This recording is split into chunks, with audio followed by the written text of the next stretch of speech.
জয় শ্রীরাম বলিনি কিংবা জয় বাংলা বলেছি। হ্যাঁ, আমি ভুল করেছি। এবারে রাজুদা ক্ষমা চেয়েছেন কোনো পার্টির জন্য নয়, ক্ষমা চেয়েছেন তিনি জয় শ্রীরাম বলেননি এবং বারংবার জয় বাংলা বলে এসেছেন। তিনি বারবার এই কথা বলেছেন, আমি কোনো পার্টি পলিটিক্সের মধ্যে নেই, কিন্তু আমি তৃণমূল করি, তার জন্য জয় বাংলা, কিন্তু আমি জয় শ্রীরাম বলতে পারবো না। হ্যাঁ, হিন্দু ধর্ম মতে আমি জয় শ্রীরাম বলবো, সেটা বলে এসেছে। এবার এখন পুরো সময় পাল্টে গিয়ে যেভাবে তার উপর ফোনের পর ফোন আসছে, বা এর আগে একটা সে ভুলও করেছে যে একটা কোনো শিব মন্দিরে বসে মাংস খেয়েছে, যেটা একেবারেই উচিত নয় এবং কেউই মেনে নিতে পারবে না এই ঘটনাটিকে।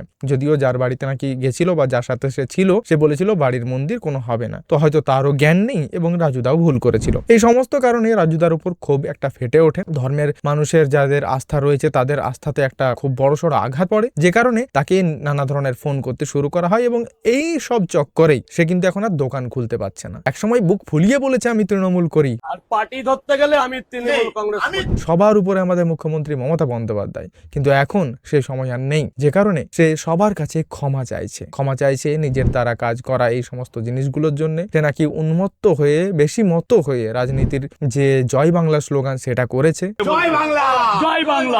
জয় শ্রীরাম সে বলেনি এবং সাথে মাংস খাওয়ার যে দোষ রয়েছে সেটাও স্বীকার করেছে। তারপরেও সবচেয়ে বড় ক্ষমা চেয়ে নিচ্ছি, একজনের প্রবচনায় পড়ে আমি শিব মন্দিরে মাংস খেয়েছি। সাথে অনুরোধ করেছে সবার কাছে যে আমাকে যেন এই দোকানটা খুলতে দেওয়া হোক, আমারও ঘরে পরিবার রয়েছে, অভাব অনটন আস্তে আস্তে শুরু হয়ে যাচ্ছে, সামান্য পরোটা বিক্রি করে আমি খাই, তাই আমি যেন দোকানটি খুলতে পারি, এই অনুরোধ সবাইকে করছে।